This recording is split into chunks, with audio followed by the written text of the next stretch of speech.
that briefly. So they're defining well-being as a positive physical, social, and mental state. It's not just about not having pain or discomfort and incapacity. It's more than that. And it also doesn't just arise from the action of individuals, but there's a whole sort of range of collective goods and the relationships with other people that we have that come into it. But basically it requires that all of our basic needs are met, that we have a sense of purpose, that we feel able to achieve important personal goals and participate in society. And I think this reference to important personal goals already refers to the quite subjective nature of well-being. You know, it's yes, there's probably a lot of overlap in terms of what we were striving towards and what, you know, our ideal state of well-being is, but within that we place different importance and priority on different elements. And well-being is enhanced by conditions that include supportive personal relationships, involvement in empowered communities, good health, financial security, rewarding employment, and a healthy and attractive environment. So just to add a few further points from the literature review to this, obviously that's quite a long list of supporting factors and, you know, elements that make up well-being, and you might wonder what, you know, what's the most important in that. But really it's there's no one answer. The importance of each of these elements is different for each one of us and will probably change throughout our lifetimes as well. So what's important to us now, or what's been more important to us in the past, you know, may change or may have changed. So generally none of these factors will make us completely happy if another one important factor is missing. So it's really about the balance. So as soon as you have, you know, one element decreasing or if there's a lack of it, it will have a knock-on effect on all of the others. And I'll come back to this kind of dynamic nature of well-being. But I think part of the value of well-being as a concept and why it's you know, why it's so widely used and measured is that as a concept, it's, you know, yes, it's personal and it's subjective, but it's also really universally relevant and you know, used. So no matter where you are and whatever your cultural background or your personal circumstances, people kind of intuitively understand the value of well-being. And while, you know, that might look differently you know, across communities, you know, there is an agreement that well-being in itself is a really important concept. I just wanted to touch on another definition from an organization called What Works Wellbeing, which we've referenced in the slides later on, and it's really worth having a look on their website. They've got loads of really useful resources. So they're defining wellbeing as how people feel, how they function, both on a personal and on a social level, and how they evaluate their lives as a whole. So, you know, there's the feeling element, so referring to our emotions, or happiness or anxiety. There's the functioning aspect, so, you know, our sense of competence, but also our sense of belonging and being connected, and then evaluating so our satisfaction overall with our lives, or how we rate our lives in sort of comparison with the best possible life. So as a consequence, and somebody who experiences high levels of well-being will, you know, it will mean they function well, they have positive feelings day to day, and overall they think their lives are going pretty well. And obviously the reverse is true as well. Now I just wanted to share this model of a dynamic model of well-being with you, because I think it just illustrates really well how everything kind of interconnects and affects, you know, other elements. So this model is from the New Economics Foundation, and it's based on their work with the UK Government Office of Science Foresight Programme. And what they did was they thought it was really useful and important to separate out the notion of well-being itself from things that help to drive it or influence it. So basically looking at this kind of dynamic model means that there are many different routes into improving somebody's well-being, and it's really about finding the mechanism that becomes self-perpetuating for an individual. So where, you know, they it takes on its own dynamic, and it leads to positive outcomes. And again, I think this is something that Noise Solution is doing incredibly well in their work. So this model here that you see kind of integrates different academic approaches to understanding well-being in one sort of coherent model. So what this model says is that it describes how an individual's external conditions, so what you see in the green box in the bottom left, so you know the somebody's income, their employment status, their housing, their social context, how that acts together with their personal resources in the bottom right. So, you know, somebody's health, their optimism, their resilience, and to then allow them to function well, which you have in the middle, so the yellow box. So how they interact, how they function well in their interactions with the world and with others. Which then leads them to experience positive emotions day to day and overall. So the box that you have in the top. So the model really shows how different aspects of well-being, how they interlink, and how improvements in one area can influence other parts of a person's experience. And you know, the reverse is true as well. How you know, a decrease in one area can affect you know, other areas in an individual's experience, also, you know, cumulatively for communities as a whole.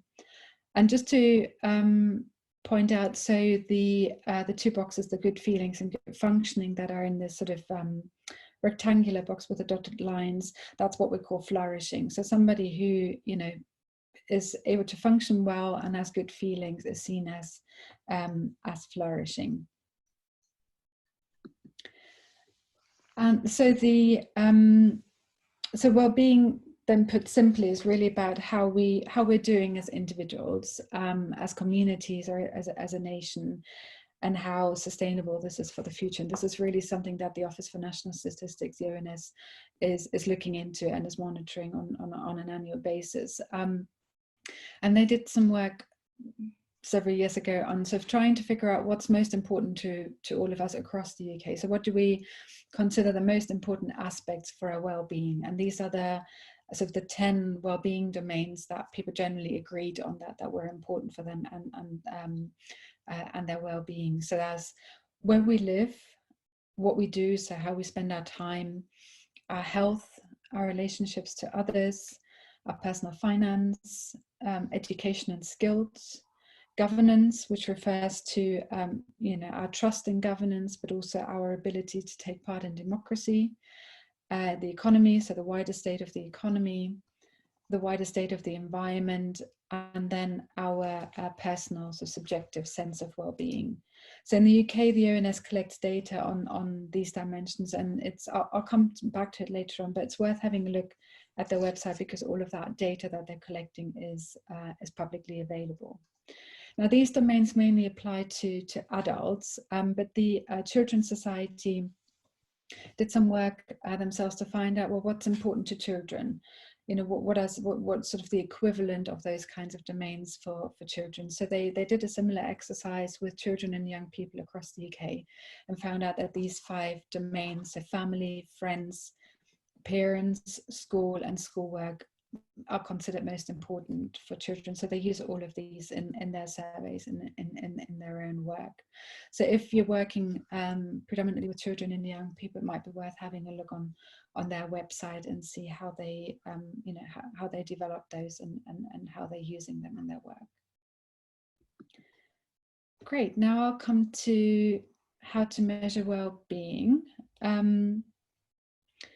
So just to start, so what are the basic principles of measuring well-being? Well, one is that it can be done in a number of ways. So there's no one size-fits-all approach, and it really depends on the specific context that you're working in. Obviously, you know, the population groups that you work with, what you're trying to find out, what you're trying to measure. So it really depends on a number of different elements, but it tends to be based on individuals, so rather than groups. So even if your, you know, overall aim is to find out how a particular population group is doing in terms of their well-being, your sort of unit of measurement are individuals.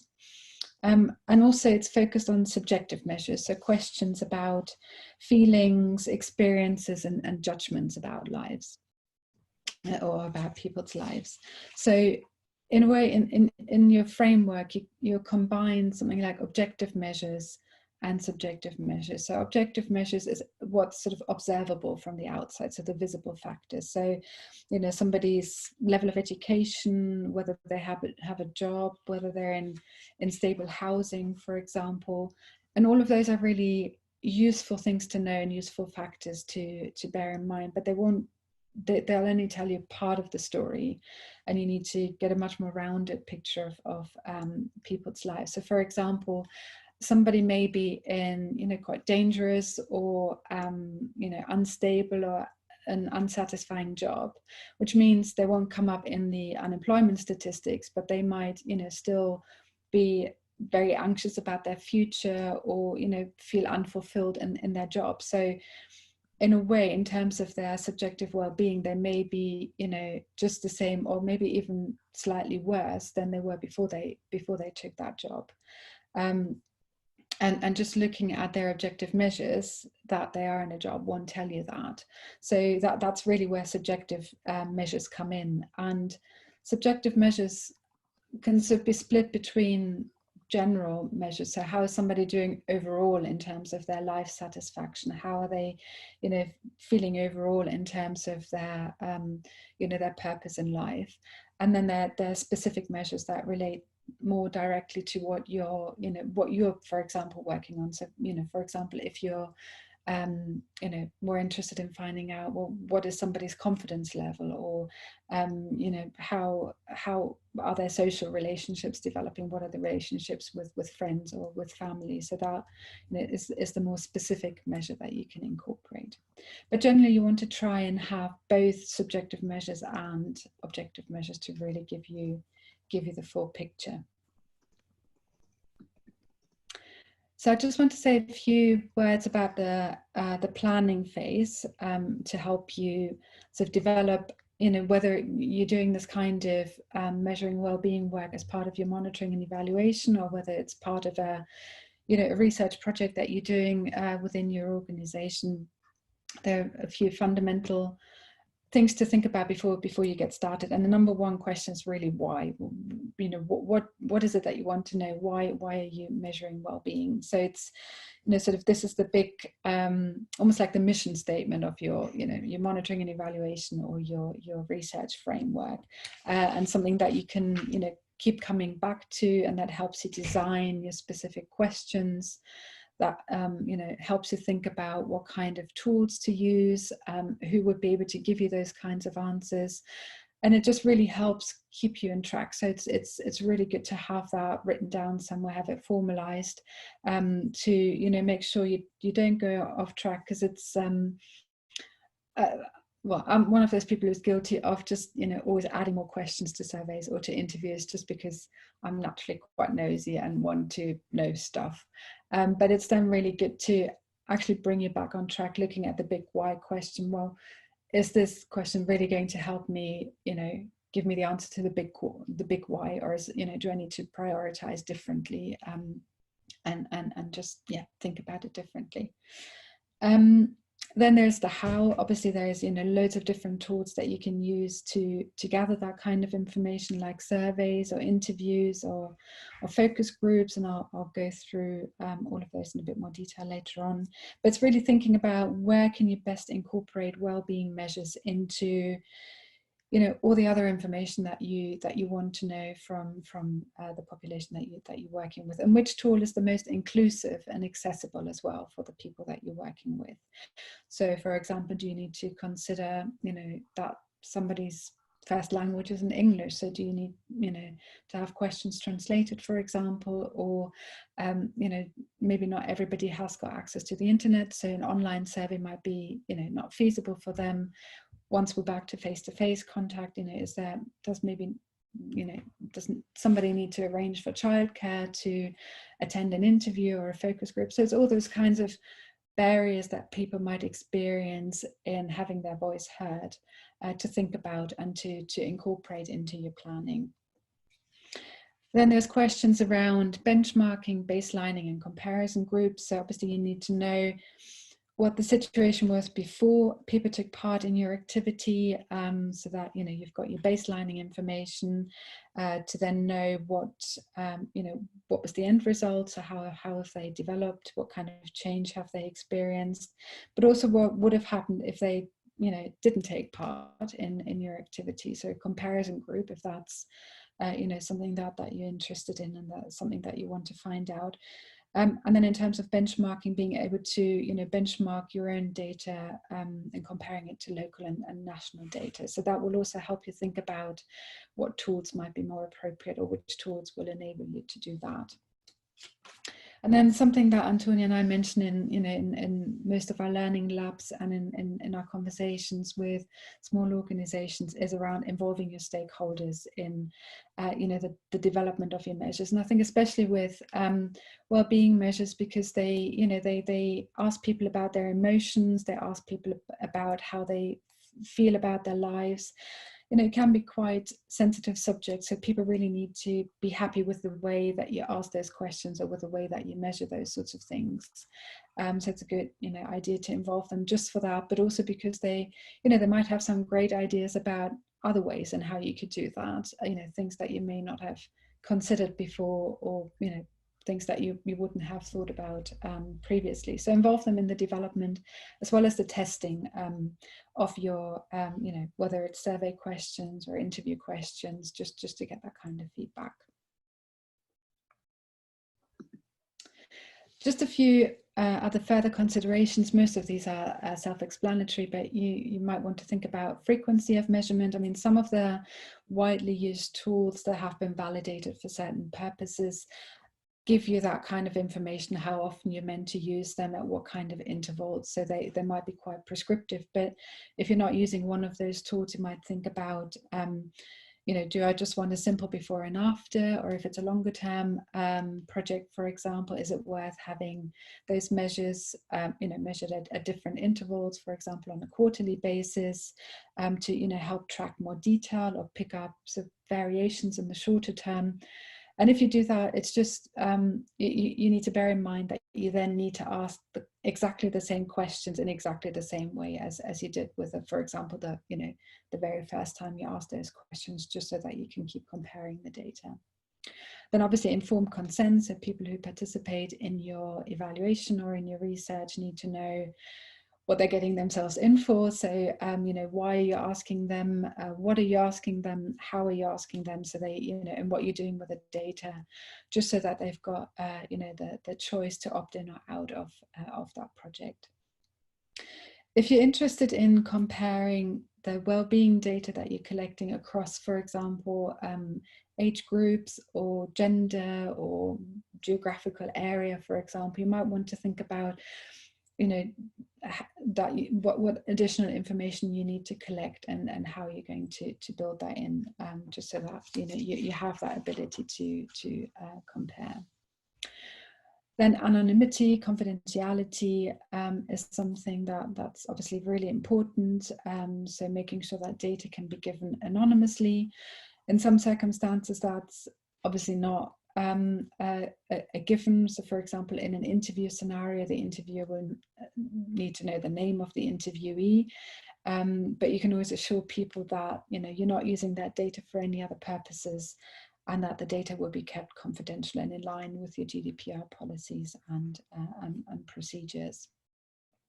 I've already mentioned inclusivity and accessibility, so that's a really big point to bear in mind, is any kind of barriers or challenges that people might face or that might exclude them from taking part in the measurement exercise. We might also want to think about costs. So if you're doing the measuring or the research in-house, how are your staff costs covered for that, or do you maybe need to invest in some software to help you? This is Joyce from the Battery Center. Yeah. Oh, hold on. Do you have a question, Joyce? No. Okay. So yeah, in terms of costs, whether, you know, for example, you need to invest in some software to help you record or transcribe interviews, or you know, do you want to buy in some external time to help you with interviews? So, you know, or are there sort of expenses that your participants in your study might incur, like travel expenses? So just things like that to think about. And then sensitive topics. So, you know, a lot of the, I mean, I don't know how you felt about the ONS questions that we started off with at the very beginning, you know, whether maybe you felt some of those questions might feel a bit too sensitive for some of the people you're working with. So that's obviously something to bear in mind. And in terms of the ethics of your monitoring and evaluation of your research, in the sense of not causing any harm, you know, by asking certain questions or by using data in a specific way. Okay.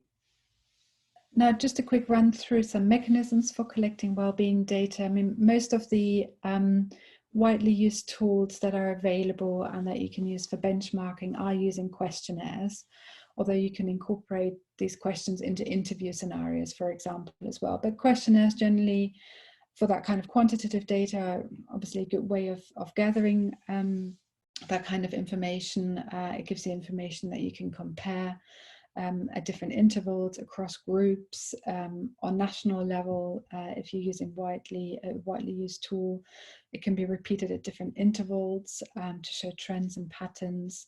You know, and it's fairly easy to analyze. But obviously there are a lot of other ways that give you more qualitative data that you can combine with questionnaires. So you could, for example, you know, get a wide range of responses using a questionnaire, but then sort of maybe choosing a few people to run interviews with, or focus groups to go into more depth of, you know, people's sense of well-being and what might you know, help that, improve that sense of well-being, or what might hinder it. So you could, you know, for example, use interviews or focus groups, community consultation events, or research diaries, so where people write down over a specific period of time, they write down their feelings, behaviors, or activities. And I think Simon is going to talk about one of the tools that they're using as well, which is really effective in sort of giving, you know, more qualitative data and giving you that kind of rounded view in line with the quantitative data that you can collect. Great. Okay, so now I'll go into an overview of the actual tools. So I've selected a few that I wanted to run by you and talk you through, and they all look at some slightly different aspects of well-being. Just before I start, I just want to sort of have a note of caution. So some of these pre-existing tools have been validated for you know, specific population groups, or you know, for it to be used in a specific way, or for example for specific age groups. So before you start, just make sure that the tool that you're using is applicable to your population group that you're working with, so that, you know, it's the right age group, for example, that, you know, it's practical for you to, you know, do the kinds of measurements in the intervals that they're prescribing, but also that they're appropriate for your population group. So if, you know, some of them have maybe more sensitive questions than you think you would want to use with your specific user group, then you might want to think about a different tool. And also another word of caution: some of the tools you know, obviously have multiple questions, and you might find some of those questions don't really apply to your population group, or you might want to change the wording a bit because it doesn't quite fit.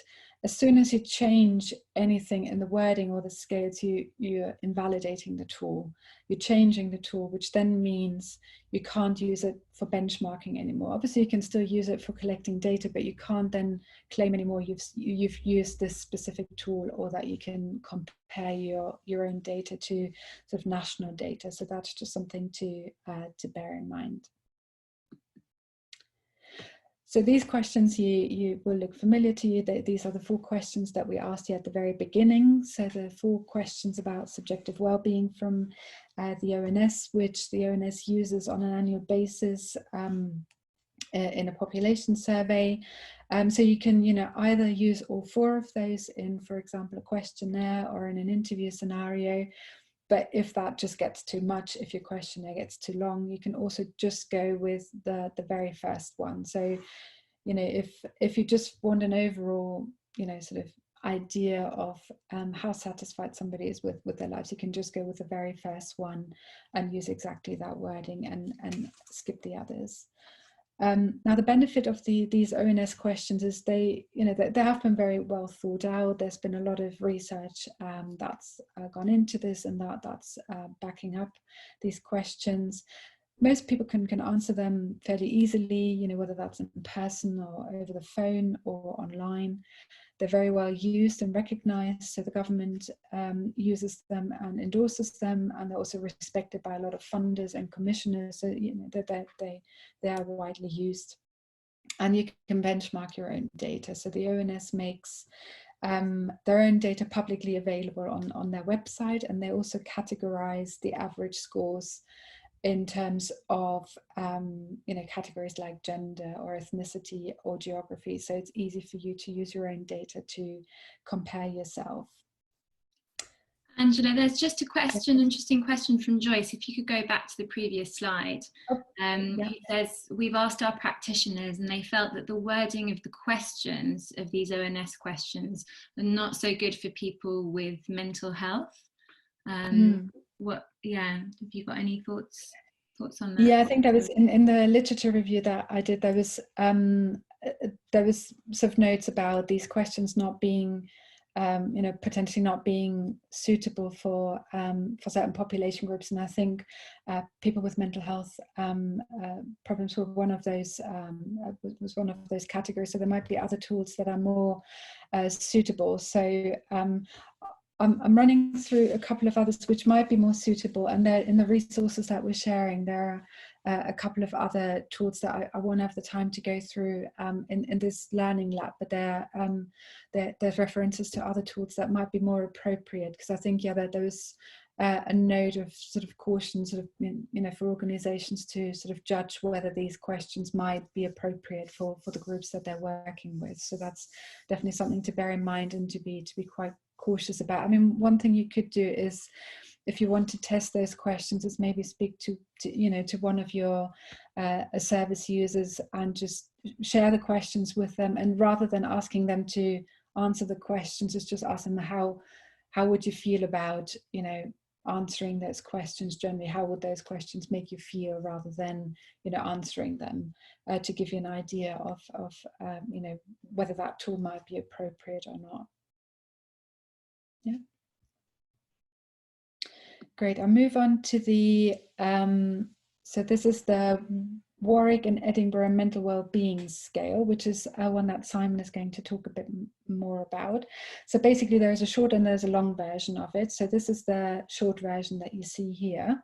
And basically these are questionnaires to measure the feeling and sort of psychological functioning aspects of well-being in a robust and systematic way. And the tool is free to use. You just need to go to the website of Warwick and Edinburgh, which we've said again in the slides, and just register so that you get the license, but it's free to use. So the long questionnaire has got 14 questions, which obviously is quite long. So the short version here has got 7. It's based on the long version. It just has fewer questions around sort of feeling than the long one. But as you can see, it covers things like optimism, competence, resilience, clear thinking, autonomy. So it covers quite a wide range of emotions. So the way it works is that you would ask people at different intervals to rate themselves against these positively worded statements, and you can use a scale from 1 to 5. At the end of it, you add up the score, so it gives you a summary score, and then you compare the before and after scores. And I think, Simon, correct me if I'm wrong, but I think if it has increased by 3 points from the before score, then it's statistically significant. So you can then see that. The shortened version needs to see an increase of 2 points, and the longer version Okay. it's 3 points. But if you do any statistical analysis on the shortened stuff, you have to adjust the results using some fairly complicated maths. Okay, great. I'll let you talk through that. Great. Yes, so the only thing you have to make sure is that all the questions get answered, because otherwise, obviously, the summary score won't work. The tool is available in different languages, and I think it can be used from sort of the age of 13 plus onwards. So that might be quite a useful tool as well. Then there's sort of measures around social capital. So social capital is how people feel about their place in society, how they take part in society, and how they engage with relationships. So it's about their sort of overall social well-being. And again, there are various different sort of tried and tested ways that are used in national surveys to measure that and for you to compare your data. And one of them is the social trust question that you see here in front of you. So obviously social trust has a huge impact on social well-being, in the sense of if our social trust is quite low, that has an impact on how or whether we relate to other people, which again then has an important impact on our overall well-being, because social well-being is such an integral part of it. So yeah, it's this sort of single question of, generally speaking, would you say that most people can be trusted, or that you can't be too careful in dealing with people? So there's a single standalone question. Then there's also the Community Life Survey, which is held annually to track trends and developments in areas around sort of social action, empowering communities. And I think the first time it was used was in 2012. It was commissioned by the Cabinet Office. And as you can see from these 3 example questions here, it's around volunteering, so how people engage in volunteering, but also sort of about local action, local networks, how people feel about their neighborhoods, and how that relates to their well-being. So it's worth having a look at, if that's the particular area of work that you're looking at, it might be worth having a look at the overall Community Life Survey, and seeing whether there are any questions that are relevant for you. Again, the link is in the further resources later on. And then the last one I wanted to share is around sort of indicators to measure loneliness, this is from the website of the ONS, and again it's really good to have a look at their website. There's loads of guidance on how to incorporate questions into a survey, how to analyze them. There's loads of different tools. So this is just one example that they recommend, which is I think for adults aged sort of 16 plus, and there's a different version for young people from 10 to 15 that you can access on their website as well. So this recommendation is to use sort of the 3-item version of what's called the UCLA scale, so which was developed as a validated scale by the UCLA, in combination with this direct measure. So this one question of how often do you feel lonely?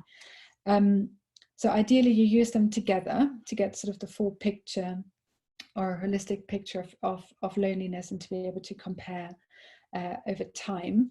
But again, if that's not possible, you can just as a minimum use the direct measure. So just the question of how often do you feel lonely to give you an indication of loneliness. Now here's some other existing surveys, questions and tools that might be worth having a look at. I'm very conscious you're all from very different organizations. You're all looking at very different domains of well-being. So obviously there are various different tools that might be more appropriate for you. But there's the European Social Survey as well, which is a long survey that has questions that are similar to the Community Life Survey, but also a whole range of other questions that you might find useful if you're struggling to formulate questions, or if you like to benchmark yourself against sort of a European level. I've mentioned what works well-being. Their website is really, really useful. They sort of guide you through step-by-step process of developing your well-being measures. They've also got a survey builder on their website. So you can look at the different tools and pick the ones that seem most appropriate to you, and then use that to build your own survey for your own monitoring and evaluation framework. Impactosaurus is a great tool for analyzing and visualizing data. It's free for charities to use. You just need to register and sign up, and incorporate it into the tool of various different well-being measurement tools as well. If you don't want to sign up for Impactosaurus, they've just launched a website called Soft Outcomes, where the idea is that you can search for a specific well-being domain that you're interested in, and it gives you some suggested tools that you can use to measure that, and talks you through how to do that in a bit more detail. The outcomes matrix is generally a really useful tool. It's an overview of different sort of areas of, for example, education and training, employment, the environment, community life, and indicators that are suggested indicators that relate to individuals or to communities. So it's really worth having a look at, and they have a section on mental health and well-being, so they're suggesting some key indicators there and how to measure that. And then there's the campaign to end loneliness. So if you're not familiar with them, and if loneliness is one of the things that you're working on, it's really worth having a look at their website and potentially getting in touch with them. Yeah, Angela, there is a question from Antoinette, or a comment more about sort of questions about loneliness, quite a challenge when you're dealing with people who are isolated. You know, how do you, I don't know, Antoinette, if you want to expand on that, do you mean in terms of it's hard to reach them, or to know who they are, or hard to collect the data? No, I was more meaning that you put that in front of someone who's isolated, who doesn't have many options. That's they're quite challenging questions, I think, for people who are in that situation, to actually write down how often do you feel lonely, and things like that. Yeah. I just meant it from the point of thinking about their well-being. Yeah, so how the questions are phrased. Yes. Yeah, absolutely.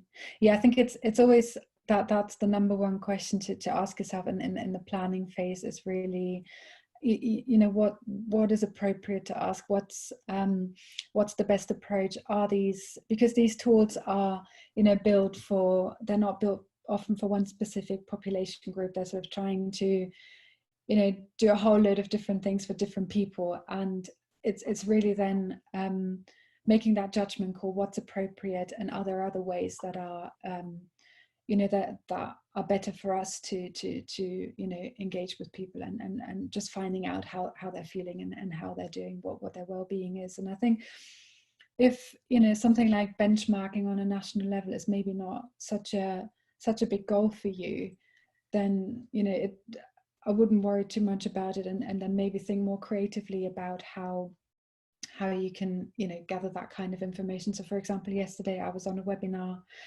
run by an Oxford-based organization, and they're using a life stories approach. So they're collecting stories from you know, some of their service users around, you know, what they've been doing, what change they've experienced, how important that change was, and you know, what helped them specifically bring about that change for themselves. And so, you know, it was very sort of positively worded, but they were in charge of telling that story themselves. So if that, you know, feels like a much more, you know, if that feels like a more empowering approach for the people that you're working with, it's really well worth considering, you know, opting for something like that, or maybe just choosing the people who you think might be able to, you know, answer the sort of the more benchmarking kinds of questions. But it's really a judgment call for organizations to see what's appropriate. And I think it's right to feel quite protective of, you know, of your service users, because obviously you get to know them really well. You know them way better than, you know, the people who've developed these kinds of tools. So it's just something to bear in mind and to judge. Sorry. Hello. Yeah. Hi. I just wanted to say, just to kind of give an example of something we've done at our charity is we have used the ONS loneliness measure with a group of young people who would be considered very vulnerable, and they've all made suicide attempts, and I think a lot of colleagues shared the same kind of worries that people in the group are saying. But I just wanted to encourage people that we put it as an option, so they don't have to fill it in, so they're in control of deciding. But people have filled it in at the start of an intervention and at the end, and we've got some really good results from it. So just to kind of say, even with mental health needs, I think some of these tools are really useful, so not to be scared to try it and see.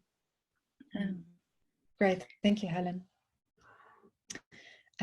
Great, so I've just listed a few. I mentioned that you might want to do interviews or focus groups, for example, to if you're collecting statistical data to combine with. And here are just some, I'm not going to run through them, but just some suggestions for some open-ended questions to help you find out a bit more about well-being.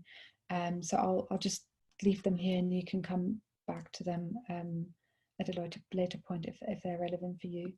And then here's just a whole list of resources, a lot of them that I've been referring to. So What Works Wellbeing, the ONS, the Warwick and Edinburgh Wellbeing Scale.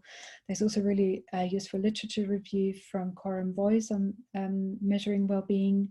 There's the New Economics Foundation. Their website is really useful. They've got loads of tools on measuring wellbeing, but also measuring wellbeing inequality.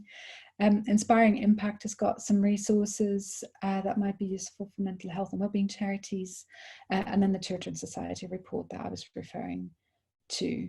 I'm very conscious of time, and I want to give Simon as much time as possible to introduce Noise Solution to you. So are there any questions at the moment, or shall I hand over to Simon and we can answer any other questions at the end of the session? And just to warn you, we might be running over by a bit. I apologize. Okay, shall I hand over to Simon then? Okay. Hi everybody, how we doing? Can everybody hear me okay? Good. Okay, so I'm going to talk a little bit about Noise Solution and our theory of change, and how we're using digital tools to not only capture impact, but we've actually thought about it in such a way that it improves our impact, our wellbeing impact, as well as demonstrating it as well. I think there's a common feeling amongst third sector organisations that impact measurement is often something that gets in the way, that is a demand from funders, that causes organisations problems, whereas actually my experience is that if you think about it and do it in such a way that works for you, it just solves all of your organisational problems in one fell swoop. And that's been our experience over the last 10 years. I'm about to present a whole bunch of stuff.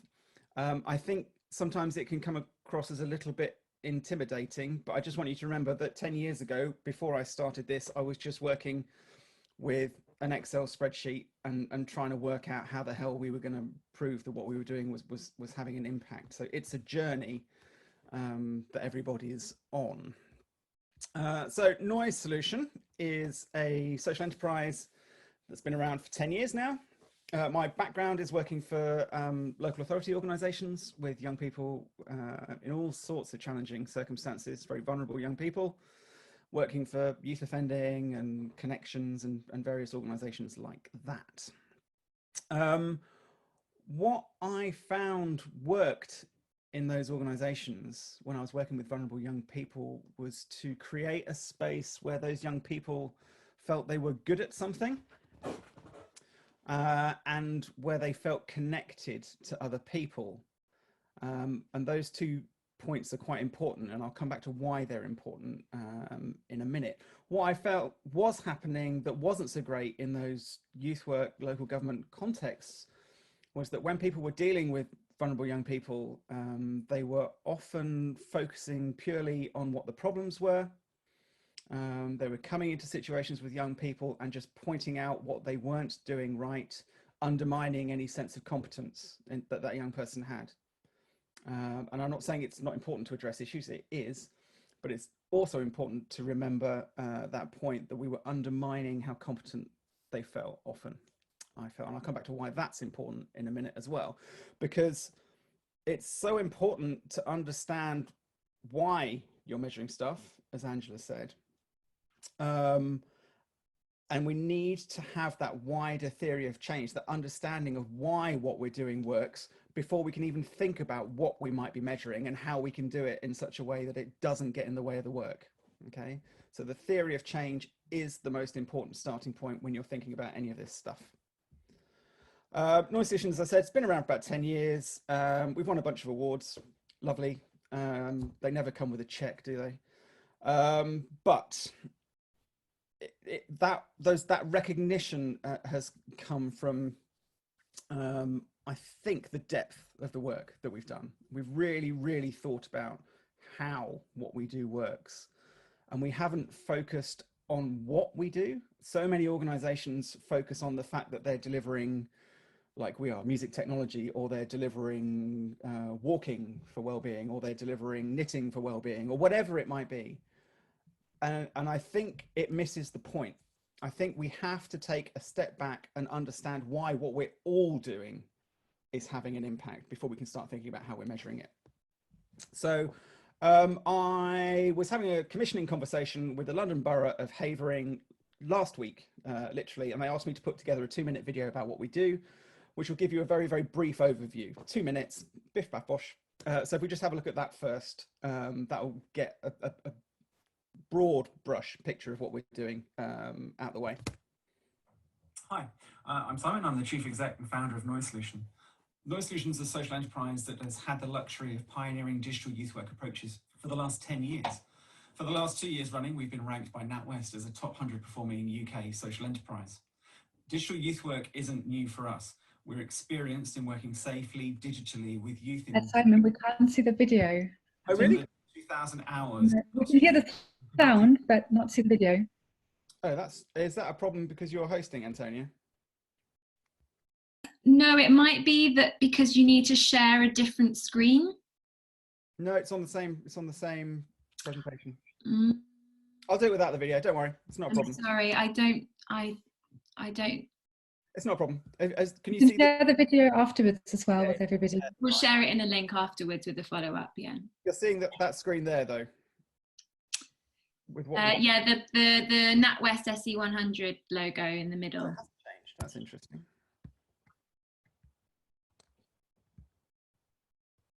Sorry about this, people. No problem. We'll be sharing the slides as well. Is that right, Simon? Yeah. Is that okay? What are you seeing now? Yeah? What we do. Yeah, okay, lovely. Okay. Oh, okay. I'll talk about it rather than show you a video. So what we do, essentially, we're an organization that has developed a mentoring program to work with young people. That mentoring program happens to revolve around music technology, but that's not the point. It's not what we do, it's how we do it that's important.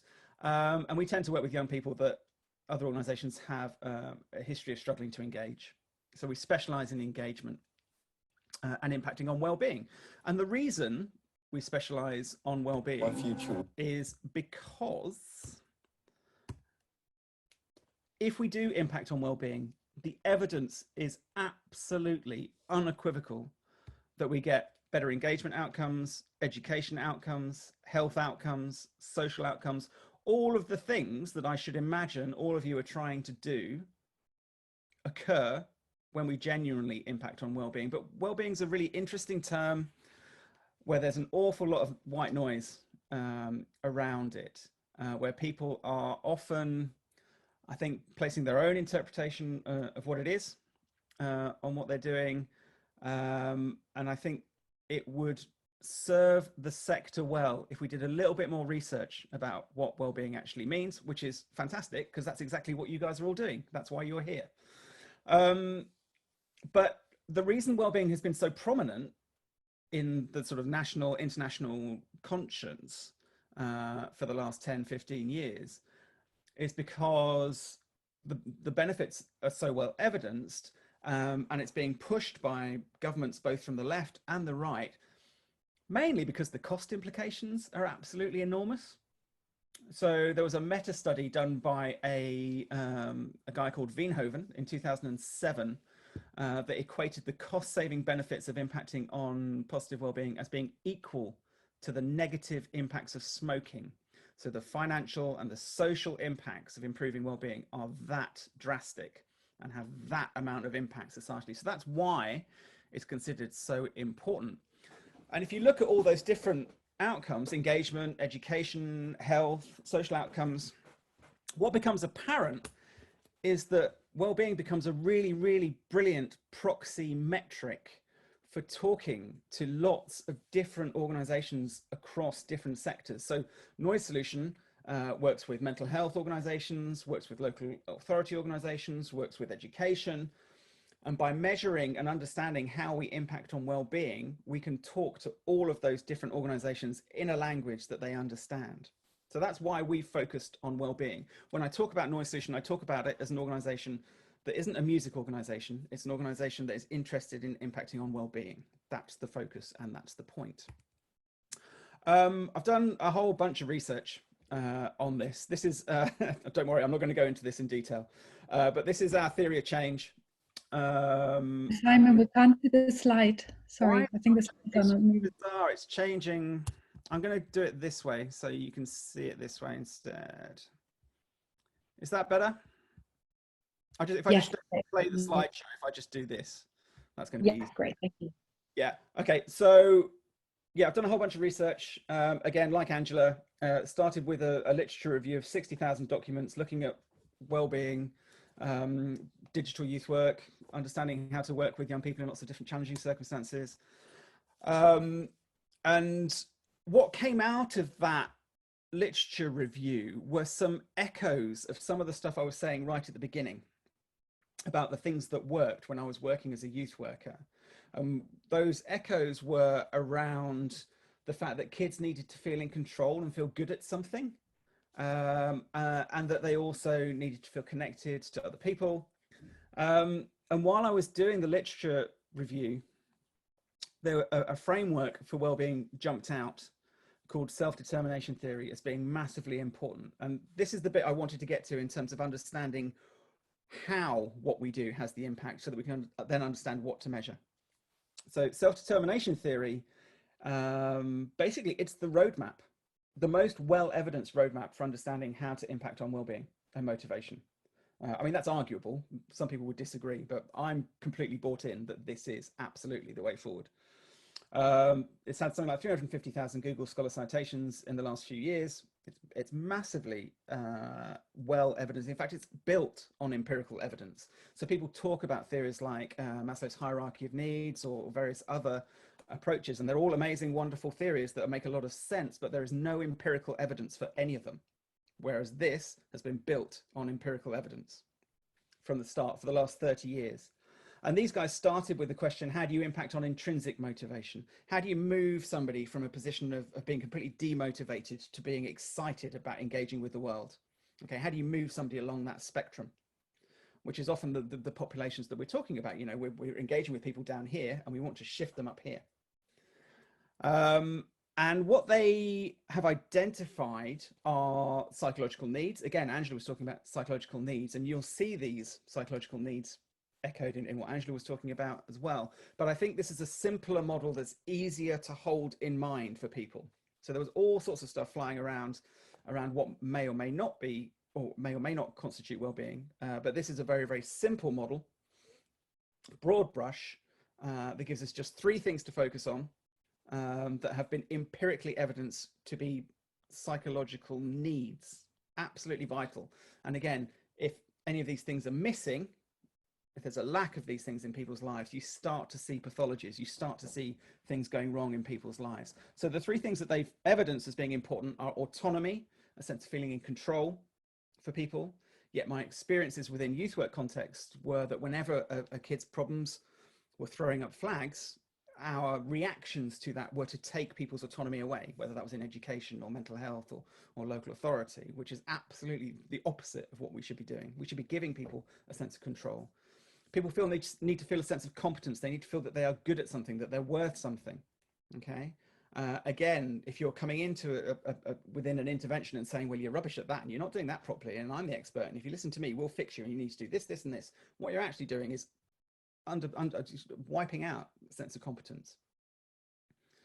And we need to feel, these people need to feel connected. They need to feel related. Again, we mentioned loneliness, all of the amazing work coming out of the co-op at the moment around research around loneliness and the impact that that has. These are the three things that I feel give us a simple, broad brush model to look at in terms of what we want to be focusing on, or what we want to use as a lens to look at whatever we're doing to see how we impact on motivation and well-being. So if you line these three things up, autonomy, competency, and relatedness, you get this sweet spot right in the middle where you will, if these three things happen, impact on well-being and levels of motivation, with all the wonderful outcomes that come from that: engagement, health, social outcomes. In terms of how we apply that to our work, the first thing is that we need to create that sense of autonomy for the people that we work with. So we encourage our mentors to be autonomy supportive, to create a space where that kid feels they're in control of what they're doing. So we get a referral from a mental health team, and they work with a musician and they create a project. The kid's in control. We make them competent at that quickly using music technology so that they feel they're creating something that feels great really, really quickly, really easily. But importantly, creating music is considered by the wider society to be something that clever kids do that is quite complicated. So you're giving them that sense of competence very, very quickly. And where what we do departs from what a lot of other organizations is that what we're doing within that session is we've basically built our own social media platform that enables the musician and the kid we're working with to capture them being competent, capture those moments where they feel they're good at something, capture the music that they create, capture the reflections on how they feel about that process, capture all that wonderful qualitative data within their own social media feed. So we're mirroring people's social media experiences. So for example, what that might look like is I might have a kid who's just come out of jail, for example. They come into the studio for the first time and we say, right, we're going to make a track, whatever you're into, and you capture them doing that, but you also capture how they feel about it, video reflection at the end. How did that feel to do that? And because it's within a social media platform that's ours, we then share that with whoever the young person autonomously decides is important in their life. So that might be parent, carer, social worker, mental health worker. And the reason we're doing this from that theory of change perspective is that what you're actually doing for that kid is taking out of their head that they're being competent at something so that they can see it. You're scaffolding their ability to process it, and you're reinforcing those messages of competency from those significant adults in their life. They're hearing from those people. They're seeing other people recognizing them being competent, whose opinions they value. Okay.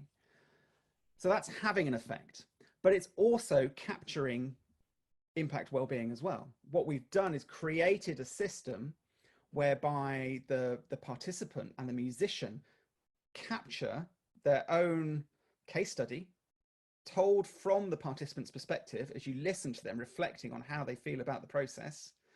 And that whole process is co-created with their family as the family comment on it or the social worker comments on it. You create this narrative, this digital story of building success week on week that is the thing having the impact, but is also a case study that demonstrates that qualitative story as that mentoring progresses. Okay, so it's serving dual functions. at the moment. If I play this video, does it work within this context? Noise Solution began with Simon, my tutor, coming to my house, and we just sort of sat down and he spoke to me about what it is I like about music and what I want to do. Then we began working with the MIDI keyboards and stuff just to sort of mess around and jam. Really had a nice time. Like that to me, that was just like hanging out with friends.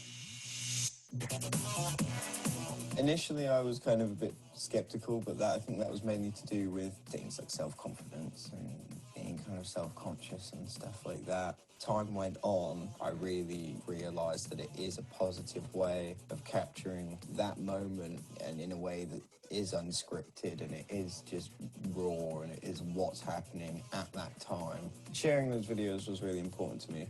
And my mum, she was really almost surprised but happy to be able to see where I am at, because I feel that those videos are a much better measure of my mental well-being than me coming home from work and not doing the dishwasher. It's just so important to me that she sees that, and I think it's really important to her that I know that she knows that she's seen it. I really enjoyed watching the videos. I found them sort of a bit eye-opening, really. You know, often he doesn't share information with me. He's not terribly open. I'm sure other teenagers are the same. It's part of the process of actually growing up and kind of cutting that umbilical cord. And I expected that. But when I actually watched the videos, it sort of helped me kind of understand a bit more about where he was at, which I didn't see on a daily basis because I was going through the other side of it, which is what other people don't see. So ultimately, it helped me see where he'd got to, whereas if I hadn't seen those videos, I wouldn't have understood how far he'd gone. I was really amazed at seeing him smile and laugh and joke about, you know, because those are the things that kind of got a bit lost when he was quite poorly. So in essence, that's what we're doing, is capturing that competence and sharing it with the participants, important, significant adults, capturing their competence so they can see it, engaging their family and their key workers in that whole process. And it's not just a passive receptacle of what's happened, it's an active agent of change. That whole process of projecting that story outwards, getting the feedback, participants seeing it, that's all part of the process, but it collects for us, without it being any resource issue for the organization, a qualitative, rich qualitative story full of video reflection without us having to do anything, which is magic, frankly. We've delivered about 2,000 hours last year across the east of England, created over 8 hours of those sort of short video reflections of how the kids were feeling about the process, that was played over 14,000 times. That's a lot of relatedness and competency that we're embedding using a digital infrastructure, allowing us to capture all of that qualitative data. But Angela's right, qualitative is only part of the story. It's a beautiful way to illustrate what you're doing, but it's very rarely well trusted by commissioners, if I'm honest. And I think that's because it's so often so difficult to pull together. The resource commitments for organizations to pull together case studies means that you only ever get sort of one or two normally pulled together. So there's no weight of number behind it. So we need quantitative data as well.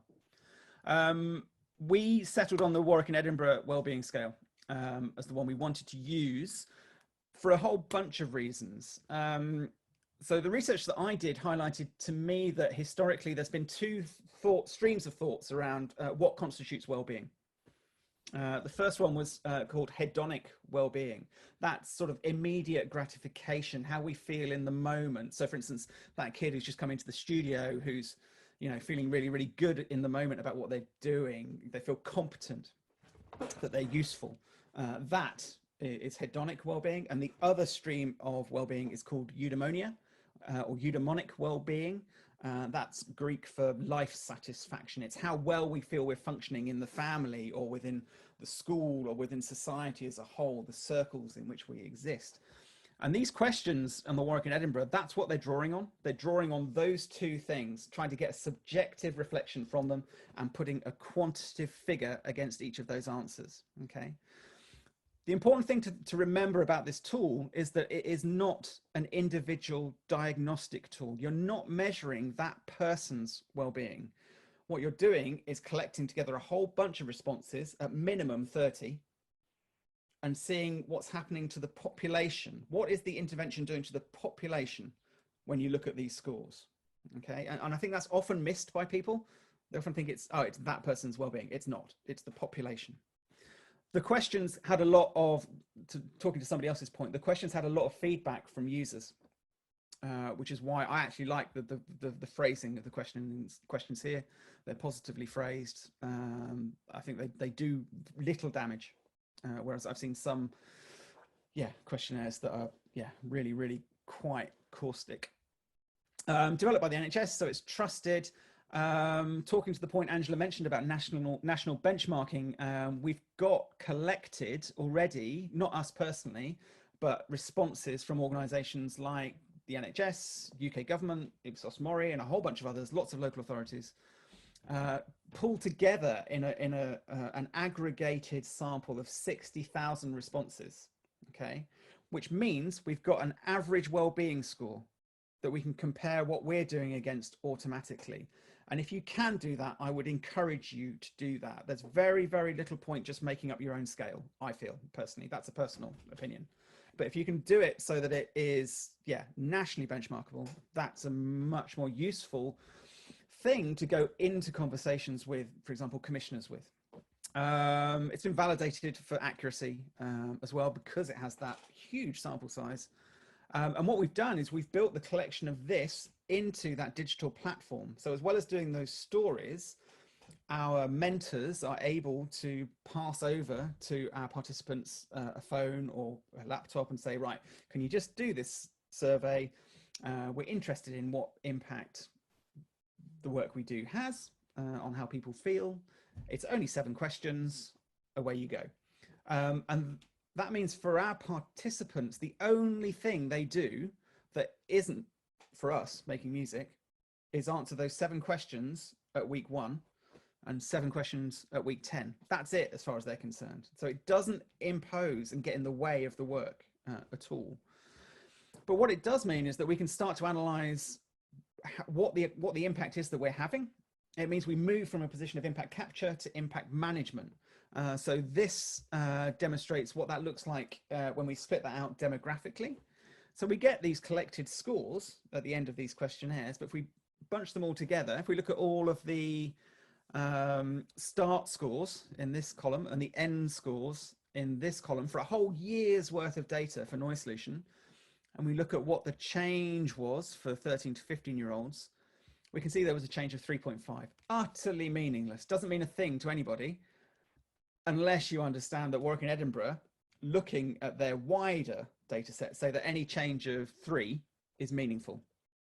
Okay, this is from the old 14 question database. What it demonstrated to us very clearly as an organisation is that we're much more useful if we're dealing with slightly older populations of young people. So 16 to 24 is where we have a dramatically different impact. So if we're going into commissioning conversations, we can control the narrative. We can say, you've got a finite amount of money. This is where we're most impactful. And that puts you in a much stronger position.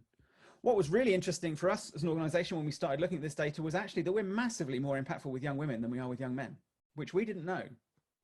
We were perceived as an organisation, and we thought of ourselves as an organisation that worked with young men who were externalising their behaviours, who were wearing hoodies and were into grime music. Whereas actually, most impact was felt with young women who were internalising their behaviours, trying to fade into the background, who hadn't had the opportunity to experiment with music technology because young men had got in the way because they take up more room in those situations. So that was fascinating for us as an organisation. I don't know how many of you have done any work on statistics, and whenever I pull up this slide, I just think, it looks really, really intimidating. But it's actually really interesting. So commissioners use this term statistical significance. What it actually means is what's the chance, what's the probability if I feed somebody into this program that when they come out the other end, that we will see a change in well-being? Okay, they're trying to remove that element of chance. We can take those start and end datas and feed them into this calculation and work that out, right? From an academic perspective, what we're looking at, to be able to say we are statistically significant, we need to have a really high confidence level. And that confidence level is 95%, so really, really high. We're looking for the probability that that's going to happen. That's that P figure there.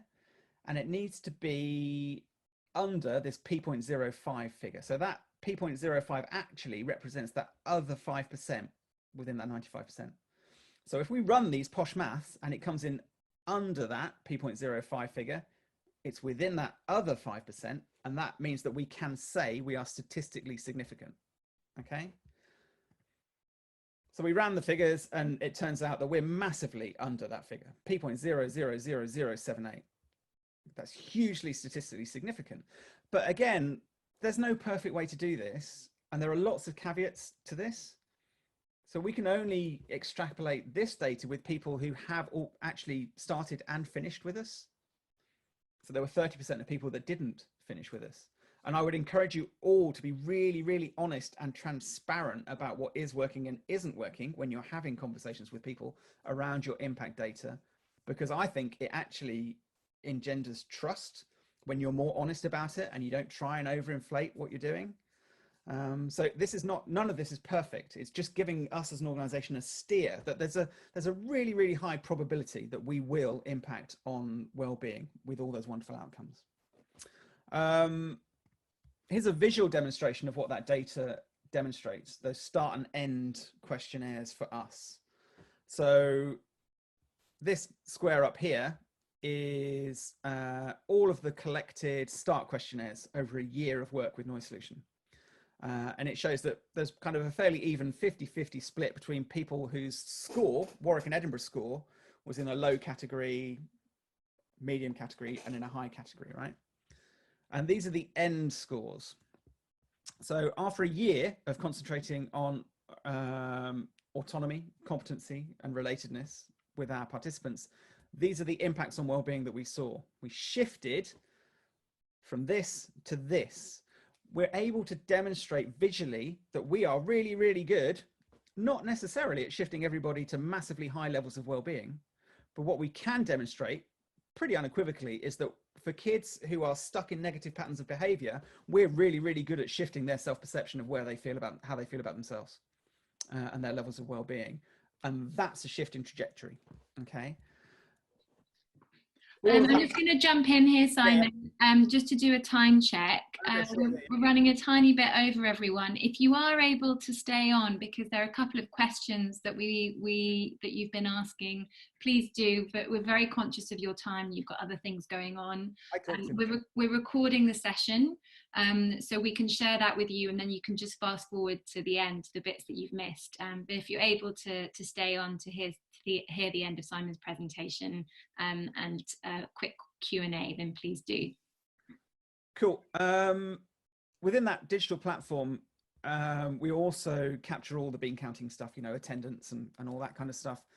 So we see 70% completion, 88% attendance from populations who are prolific offenders, non-attenders, school phobics, you know, that kind of population. We're seeing 60% finish at, above, or within a meaningful 2 points of that national average wellbeing score with all of those attendant outcomes, 40% re-engaging with employment or training, and all of that's captured within the platform as well. We've just completed an 8-month social return on investment investigation. So looking at what the financial implications of this work are. And there's a really interesting paper that I'll share that links Warwick and Edinburgh well-being scores to cost savings, which I think is fascinating. So if you're collecting the Warwick and Edinburgh data, you can also say what the savings are that you're probably having for families or for, you know, statutory organisations.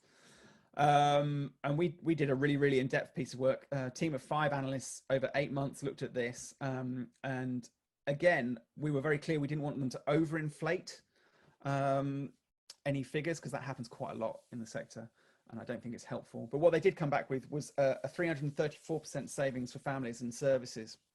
So for every £1 spent on noise pollution, £3.34 return, savings for families in terms of lost days at work being recovered, you know, schools, interventions, social justice, justice implications. Those are the kind of savings we're making, and we can demonstrate that, but we can also build that into the platform as well. So all of this stuff I've talked about, the digital story stuff that has the impact, the well-being data that's benchmarkable against a national average, the cost-saving implications, all of that is built into the platform that we've built. We only use that one platform. I was just doing some work actually before we did this talk on our website. Let me see if I can show you that. It's not finished yet, but on our website, we've got live impact data as it happens, where we're looking at, you know, what the start wellbeing scores and what the end wellbeing scores are. We're looking at how that compares against that national average. Simon, can I jump in with a question from Antoinette, because she's going to need to leave shortly. It was from a few minutes back, saying, does that mean the scale can be used completely anonymously, that you don't need to match a start questionnaire to an end one? But they need to be matched pairs. Yeah, absolutely. Yeah. You don't have to have any names attached to them. It's anonymous in that sense. In that sense, yeah. Yeah. No, absolutely. So within the platform, we're collecting all of this data, which is fantastic for us. So referral data comes in, all the logistical data about where people are and, you know, where they're at before they start with us, creating these digital stories that are told from participants' perspective, rich in their narrative about what's happened, and co-created with their family and their key workers, collecting this nationally benchmarkable well-being data and being able to cut and dice it any way we want.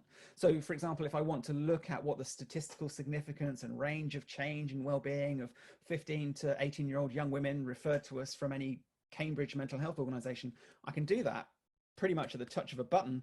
But I can also link all of those data points, otherwise known as people, and show you their story told by them, which is really powerful. That mixed method presentation of data to people, saying, look, here's the number data, but here's the actual story. You can look into that participant's eyes and see how they've actually changed over that 10-week or that 20 weeks that we've worked with them.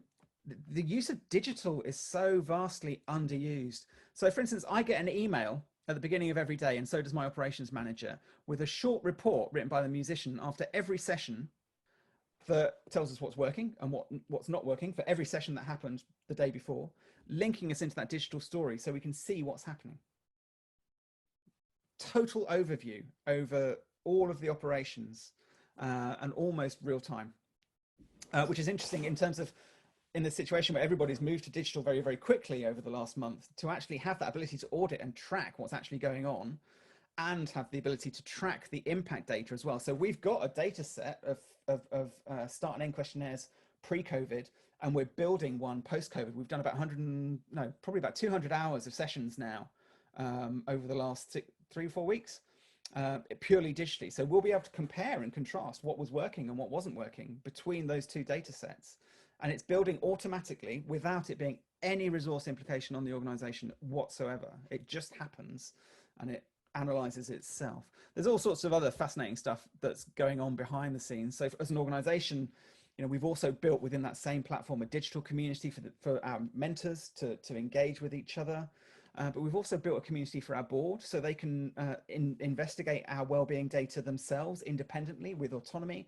They can track our safeguarding cases as well. So that's all handled within the platform as well. Whenever there's a safeguarding issue that the musicians or mentors have flagged, the senior leadership team get notified, the system automates it, it tracks it, makes sure it doesn't drop between the seams. The board can interrogate that and keep the checks and balances that are so important to an organization in place. It's taking this digital infrastructure, capturing all this beautiful qualitative, quantitative data, presenting it in dashboards in ways that the organization can find useful, so that the outcomes get driven up. There's one more point I want to make about sort of where this is heading, where I think, which is fascinating. We're doing a proof of concept piece of work with IBM at the moment, whereby they will be able to plug in to our platform their machine learning or artificial intelligence algorithms. So they will be able to scrape the audio from the videos, all these rich video reflections talking about people's experience, convert that to text and semantically analyze it automatically for elements of autonomy, competency, relatedness, so that we can build a dashboard for each of the participants saying where it's working and where it's not working, and then get the platform to automatically respond to that with the right reaction at the right point across the mentoring process, which is mind-blowing. We don't know whether it'll work or not, but if it does, that's crazy. And obviously there are all sorts of ethical implications around that as well that we need to grapple with, but it's a fascinating area to explore. So that's a really brief overview, and even though I've gone over time, so I apologize for that. But yeah, very happy to answer any questions in the box. What I'll do is I'll post an overview of all of that stuff in our last year's impact report that has all that. I've also got, which I think would be really useful if you do want to use the Warwick and Edinburgh, a spreadsheet that does all of that statistical analysis for you. You just have to enter in the scores. It's just an Excel spreadsheet. But I found it really useful sort of 5 or 6 years ago to start collecting an understanding and start that journey of impact capture and how you present that data. And that measures for statistical significance in your answers. So yeah, any questions? Thank you so much, Simon. Thank you to everyone for those of you who've been able to, for hanging on a bit. This is the first time we've run this session, so we're just sort of getting our heads around timings. I think we've covered, there was a question. Lauren, you had a couple of questions. Do you want to ask them again? Hi, yes, thanks. The main question I had, I think you answered the other ones already, was about the fact that you were talking about comparing your results to like the national data. But the background I'm coming from is from a small, like a couple of different smaller organizations based in different countries. So Afghanistan, Cambodia, and those kind of places where there's no national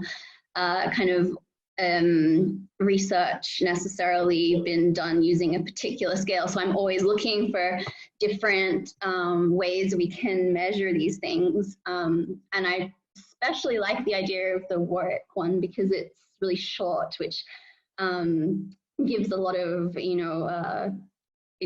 don't have that many resources with people who are working in the programs to do really lengthy surveys. So it's like a really cool solution, but I was wondering, like, does it still make sense to collect this data in places other than the UK? The process is applicable. So the research says that culturally it's applicable wherever you use it. Those what they're measuring is universal, but the benchmarking is not going to be, because there's a context to the UK. That's going to be very different. So that would be my suggestion.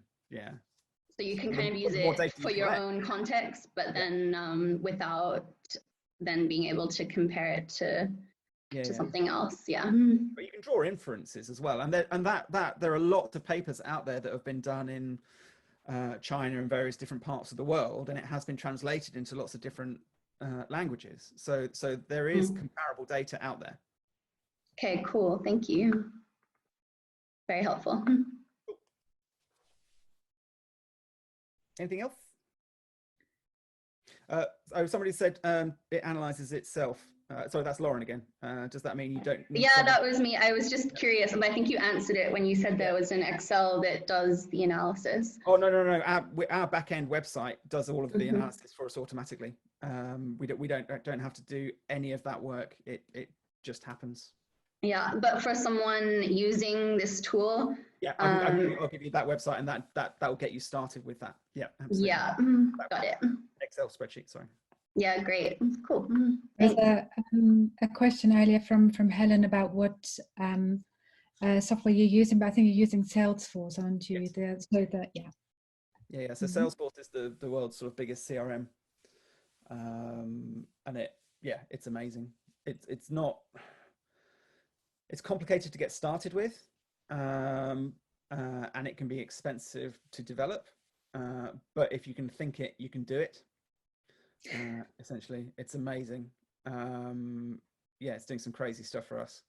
And what we're trying to do as an organization is develop the platform that we've built as a licensable product for other third sector organizations.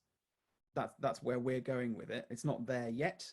But if all of the plans come to fruition that we have in place, it should be there within about 6 months. It would be really interesting to see how you've integrated it into like a customized Salesforce. Yeah. Because we also have that. Yeah. Yeah. No, it's fascinating. Absolutely fascinating. And yeah, because that's what Salesforce is designed to do, is for a sector to bend it to solve its sectoral problems, and then, spread that out to other people in its sector. It's a very clever business model, basically offloading all the development to somebody else.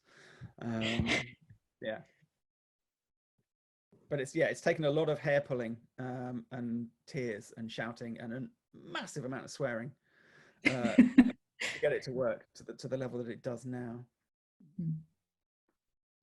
Great. Are there any other sorry. Yeah, I just wanted to pick up on a question a while back during your presentation, Angela, about the sort of suitability of questions for much younger children. And Simon sort of responded to an extent of how, if it's population wide, and that there are various bits that are factored in. But from what you were saying, Angela, a few of them were for children over 10 or over 13. So I'm wondering, we don't have time to go into it now, but perhaps we could do a follow-up session, because we've got a few charities within the Measuring the Good community who are strong on impact and data collection, but working with much younger children. So having to use very creative ways of measuring outcomes like well-being. Yeah, and I think some of the resources that I added in the links will give some information on that. I mean, some tools have variations that you can then adapt to different age groups. So some of them will give you that option. But yeah, we'll note it down as a further learning lab. Great. Are there any other questions or comments? I have a question if we have time. Is that okay? Yeah, sure. Okay. So hi, Simon. I think you started at Cambridge as I left. So I did my MA at Cambridge and I'd finished just as you started. And I'm about to go back and do my doctorate, actually. So just saying. Oh, mine. That's the plan. I'll see you there.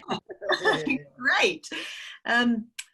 So my question is, we work in schools delivering workshops within schools. So our issue with data, impact data, is we get a whole load before we go in, because we're there, we do what we do, and then we leave the schools to carry on with the workshops that we deliver. And then we really struggle to get the after data back from schools, because it's kind of like, they're busy, right? So I just wondered if anybody had any ideas about how we can, other than physically going and doing it and getting the stuff back ourselves, which may well be what we have to do.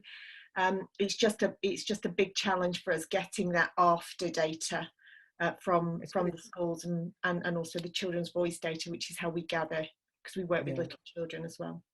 And this is, I only talk about my experience, because our stuff is very, very focused on a specific group of people working in a specific context. But I so often get asked this question about longitudinal impact. And actually, I think it's a red herring. I think it's almost sometimes used as an excuse to maybe not fund something, because you haven't got that longitudinal data. There are so many issues with attribution of longitudinal data. How can you possibly say 6 months or a year down the line that what you're doing is still having the impact that you're trying to claim? So what we're focused on, we will collect longitudinal data and we'll send out surveys and all the rest of it, because people expect us to.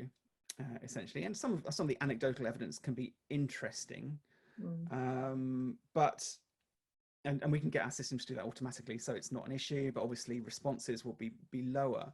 I think what I'm more interested in is showing and demonstrating. So that graph where those impacts of self-perception changed, that's what I'm interested in. And making people understand that we had that change at that point, and we can attribute that to us unequivocally, because generally there's nothing else going on in for those young people at that point with the thing that's happening around them. I don't think that's probably a very popular view.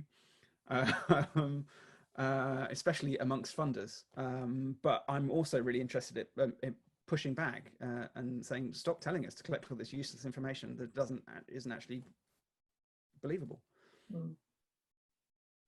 Okay, yeah, I think I have to think bigger actually than the specifics that I'm looking. I think I need to look at gathering perhaps different data, I think, is what you're saying.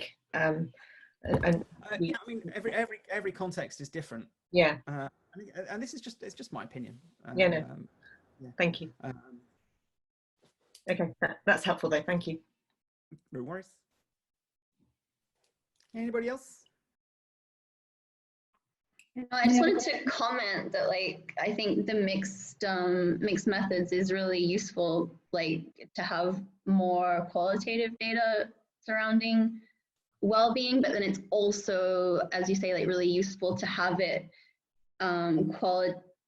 quantitated in some way for, you know, people, like you say, like donors and people who really only are understanding things in numbers.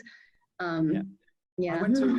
I did some really interesting training with the School for Social Enterprise, where they talked about thinking about the conversations you're having with people, you know, specifically going into those conversations, looking for what the things are that those people are interested in. So some people will be interested in story data, some people will be interested in number data, some people will be interested in a bit of both.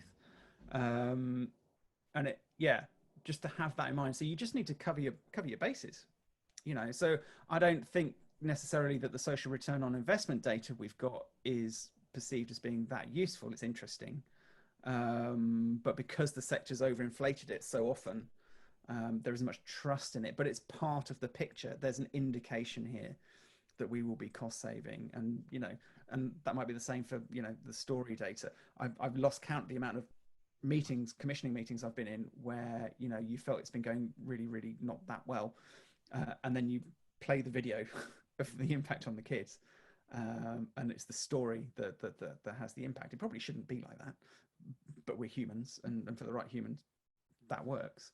So yeah, just as broad a brush as possible in terms of what you're collecting, but not in a way that gets in the way of what you're doing.